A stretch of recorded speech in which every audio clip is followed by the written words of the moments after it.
सबको जय यीशु की। प्रभु यीशु क्रिस्त में प्यारे भाइयों बहनों, नवजीवन का संदेश इस शीर्षक के अंतर्गत प्रतिदिन का ईश्वर का जीवंत वचनों को सुनने के लिए, समझने के लिए, उन वचनों को ग्रहण करते हुए उन वचनों के अनुसार जीवन बिताने की शक्ति, सामर्थ्य, कृपा, अनुग्रह मांगते हुए एक सुंदर आदर्श क्रिस्तीय जीवन बिताने की विशेष कृपा मांगने के लिए मैं आप सभी लोगों का हार्दिक स्वागत करता हूं। आज सितंबर की 15 तारीख है और ये सोमवार का दिन है और आज के दिन में कलीसिया दुखी माँ मरियम का पर्व मनाती है। मुख्य रूप से हम सभी जानते हैं, हम सबों के जीवन में दुख आते हैं, कष्ट आते हैं, चुनौतियाँ आती हैं, परेशानियाँ आती हैं। लेकिन अधिकांश लोग जब दुख आते हैं, बीमारी आती है, परेशानी आती है, चुनौतियाँ आती हैं, तब लोग टूट जाते हैं, लोग हिम्मत हार जाते हैं, लोग बिखर जाते हैं, लोग अलग अलग प्रकार से ईश्वर से दूर जाते हैं। आज के दिन में जब हम सभी लोग दुखी माँ का पर्व मनाते हैं, हम सबों को यह शिक्षा दी जाती है, दुख हमारे जीवन में क्यों आते हैं, कैसे आते हैं, इसका क्या तात्पर्य है, क्या उद्देश्य है, क्या लक्ष्य है, कैसे उन दुखों को स्वीकार करना है, कैसे उस दुखों के साथ प्रभु के साथ विश्वास में बने रहना है। इन सारी बातों को प्रभु का वचन आज के दिन में हम सबों को सिखाता है। मुख्य रूप से कोई भी इंसान दुखों से अछूता नहीं है। हर व्यक्ति के जीवन में दुख है, लेकिन हर कोई व्यक्ति दुख को सही तरीके से ना ही समझता, ना ही हैंडल करता, ना ही जीता। अलग अलग प्रकार से लोग निराश हो जाते हैं, परेशान हो जाते हैं और दुखों में और दुखी होते हैं। माता मरियम ने अपने सारे दुखों को विश्वास से ग्रहण किया, उसमें ईश्वर की योजना जानना और समझने का प्रयास किया और उसको समझते हुए विश्वास से उसको जिया, जिस वजह से माता मरियम के सारे दुख हम सबों के लिए सुख प्रदान करते हैं। जितने भी दुख माता मरियम ने सहे, उन सारे दुखों के साथ हम सबों को एक खुशियाँ प्राप्त हुई हैं। इसलिए आज के दिन में इस बात को हम लोग समझने की चेष्टा करें। माता मरियम के दुख हम सबों के लिए आशीष के कारण बन गए। इसलिए हम भी हमारे जीवन में दुख क्यों आते हैं, कैसे आते हैं, क्या करना है, कैसे हैंडल करना है, कैसे जीना है, इस बात को समझें। मुख्य रूप से 5 प्रकार से एक इंसान के जीवन में दुख आ सकते हैं। सबसे पहले स्वयं के गलती से या स्वयं के पाप से, दूसरों की गलती से या फिर दूसरों के पाप से, या फिर हमारे जीवन में दुख तब भी आ सकते हैं अगर शैतान व अंधकार की शक्ति हमारे जीवन में आक्रमण करता हो। चौथा है, हमारा प्यार और विश्वास को साबित करने के लिए हमें कई बार दुख उठाने पड़ते हैं। प्रभु के प्रति अपना प्यार और विश्वास को साबित करने के लिए दुख उठाने पड़ते हैं। और पांचवा है, ईश्वर की महिमा के लिए। तो इस 5 प्रकार से हमारे जीवन में दुख आते हैं।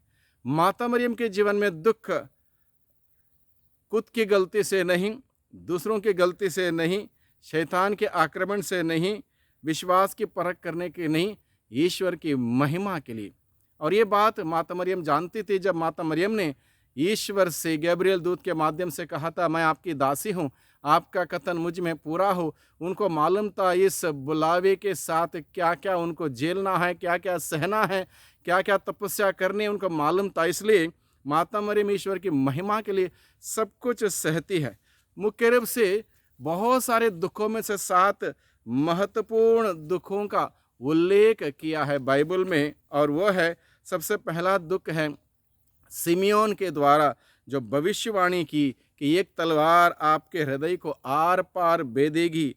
यानी कि माता मरियम ने उस तलवार को, जो उनके हृदय को आर पार भेदने वाली थी, उस तलवार को ईश्वर की इच्छा मानकर ग्रहण किया, उस सारे दुखों को पिया, उसको जिया और उसके अनुसार कार्य किया। जो प्रभु चाहते हैं वैसे उन्होंने किया। दूसरा दुख है माता मरियम के जीवन का मिस्र देश भाग जाना, मिस्र देश भाग जाने के लिए संदेश दिया गया था, क्योंकि राजा हेरोद बालक को मारना चाहता था। और उस अवस्था में, उस समय मिस्र देश भाग जाना इतना आसान नहीं था, बड़ी लंबी यात्रा थी। लेकिन माता मरियम इस दुख को उठाते हुए बालक की परवरिश करने के उद्देश्य से मिस्र देश यूसुफ के साथ भाग जाती है, और इस प्रकार से ईश्वर की योजना पूरी करते उस दुख को उठाने से। तीसरा है, मंदिर में 12 साल की उम्र में प्रभु यीशु मसीह को खोना। बहुत बड़ा दुख था माता मरियम के अंदर, लेकिन माता मरियम समझ नहीं पाए। जब तीसरे दिन बालक को प्राप्त किया मंदिर में, जब बड़े बड़े शास्त्रियों के बीच में सवाल जवाब करते हुए माता मरियम ने इतना ही पूछा, बेटा तुमने हमारे साथ ऐसा क्यों किया? वो भी जब उत्तर मिला वहाँ पर, मैं अपने ईश्वर के कार्य में व्यस्त था, मेरे बारे में इतनी चिंता क्यों करते हो? उन सारी बातों को माता मरियम ने अपने दिल में संजोए रखा, उस पर मनन चिंतन करती रही। कहीं बार क्या होता है, हम लोग समझते नहीं कहीं बातों को, उसके पीछे ईश्वर की क्या योजना है। माता मरियम हमें सिखाती है, हर दुख कष्ट पीड़ा परेशानी चुनौतियों के बीच में ईश्वर की इच्छा को जब हम जानने की कोशिश करेंगे, हमारा दुख अपने आप में हल्का हो जाता है। चौथा दुख है, माता मरियम यीशु को क्रूस ढोते हुए कलवारी के रास्ते पर मिलती है। कितना एक अगाध दुख उस माँ को उस वक्त महसूस हुआ होगा, जब उसका जवान बेटा किसी गलती के लिए नहीं, किसी गुनाह के लिए नहीं, कोई अपराध के लिए नहीं, बल्कि लोगों को मुक्ति दिलाने के लिए उस भारी क्रूस को लेते हुए कलवारी के उस रास्ते पर जब मिलते हैं, खोड़ों से मार खा के उसके शरीर से खून उतर रहा था, उसके चेहरे पर थूका गया था, दाढ़ी नोची गई थी, भारी नाजुक कंधों पर भारी क्रूस लेते हुए बेटा जब जाता है, कितना गहरा दुख उस माँ को महसूस हुआ।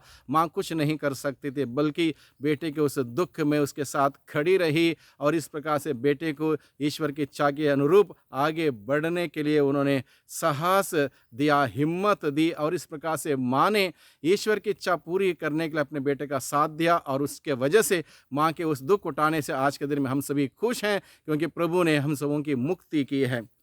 पांचवा दुख है, प्रभु यीशु मसीह को माँ के आंखों के सामने सूली पर चढ़ाना। कितना एक दर्दनाक घटना, कौन इस बात को समझ सकता है, वो कितना दुख माँ के दिल में उस वक्त बीता होगा। लेकिन माँ ने वहाँ पर रोका नहीं, किसी को कुछ कहा नहीं, चुपचाप क्रूस के नीचे खड़ी रही, ईश्वर की योजना को समझने की चेष्टा करती रही, और अपने आप को, अपने दुख को ईश्वर के हाथों में समर्पित करते हुए बलिदान अर्पित किया, बेटे के साथ अपने दुखों का बलिदान अर्पित किया।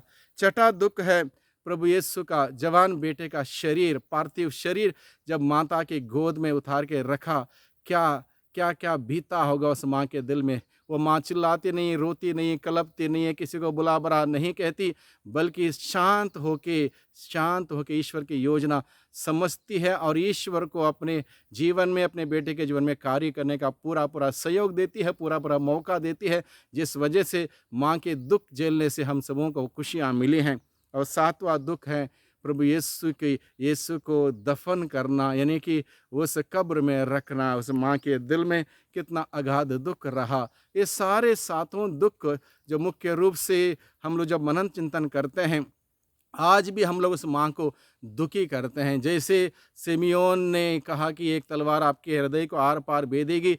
जब हम प्रभु के मान सम्मान नहीं करते, प्रभु का तिरस्कार करते हैं, उसका वचन नहीं सुनते, उनके विरुद्ध काम करते हैं, पाप करते हैं, उस माँ को आज भी दुख होता है। जैसे माँ को मिस्र देश भागना पड़ा, आज भी वो माँ हम सबों के लिए परेशान होती है। जब हम लोग ईश्वर से, कलीसिया से दूर भाग जाते हैं, माँ को तकलीफ़ होती है, क्योंकि माँ को प्रभु यीशु ने मरते वक्त जिम्मेदारी दी थी, और वो माँ निरंतर हम सबों के लिए मध्यस्थ करती है, और हम लोग कलीसिया से, संस्कारों से, प्रभु के वचनों से दूर भाग जाते हैं। इसलिए उस माँ को आज भी दुख होता है। और आगे प्रभु यीशु को जब मंदिर में खोया था, आज भी जब हम लोग प्रभु से दूर जाते हुए, प्रभु के मूल्य सिद्धांतों से दूर जाते हुए खो जाते हैं, दुनिया में खो जाते हैं, दुनिया की चीज़ों के पीछे खो जाते हैं, उस माँ को आज भी दुख होता है। और वो माँ आज भी हमारा साथ देती है। जब हम लोग इस जीवन के, इस यात्रा में विश्वास को जीवन जीते हुए अनेक प्रकार के कष्ट उठाते हैं, क्रूस उठाते हैं, उस वक्त वो माँ हमारा साथ देती आज भी। और इस प्रकार से उस माँ को आज भी दुख होता है। और प्रभु यीशु मसीह को जब सूली पर चढ़ाया, आज भी जब हम लोग पाप करते हुए, बार बार गुनाह करते हुए, अपराध करते हुए, बड़े बड़े पाप करते हुए यीशु को सूली पर चढ़ाते हैं, उस माँ को हम लोग दुख देते हैं। और प्रभु के शरीर को जब कब्र में शरीर को उतार के माँ की गोद में रखा गया, आज भी हम लोग जब फीके पड़ जाते हैं, प्रभु के मूल्य सिद्धांतों के अनुसार जीने में हम लोग निर्जीव हो जाते हैं, हम लोग सक्रिय नहीं रहते हैं कलीसिया में, कलीसिया के प्रति, कलीसिया के कार्यों में सक्रिय नहीं रहते, निर्जीव हो जाते हैं, उस माँ को आज भी दुख होता है। और जब हम लोग सारी अच्छाइयों को दबा रखते हैं, सत्य को दबाते हैं, न्याय को दबाते हैं, प्रेम और सहनशीलता को दबाते हैं, और इस प्रकार से क्रिस्तीय मूल्यों को दबा के सांसारिकता में खो जाते हैं, सांसारिकता के अनुसार जीते हैं, तब उस माँ को आज भी दुख होता है।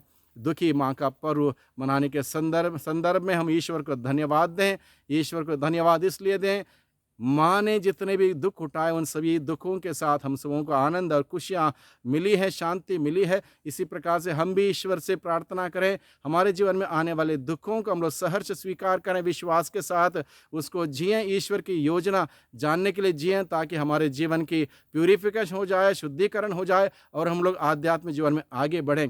इसलिए आज के दिन में विशेष रूप से माँ मरियम की मध्यस्थ मांग है। हमारे जीवन में दुख, मुसीबत, परेशानी, पीड़ा आती है, हम बिखर ना जाएं, टूट ना जाएं, बल्कि विश्वास से उस बात को समझें और ईश्वर से कृपा मांगें। उस दुख को झेलते हुए एक आदर्श क्रिस्तीय जीवन, एक गवाही का जीवन जीने की कृपा मांगें। प्रभु की आशीष बरकत हम सबों को निरंतर मिलती रहे। सबको धन्यवाद। सबको जय यीशु की।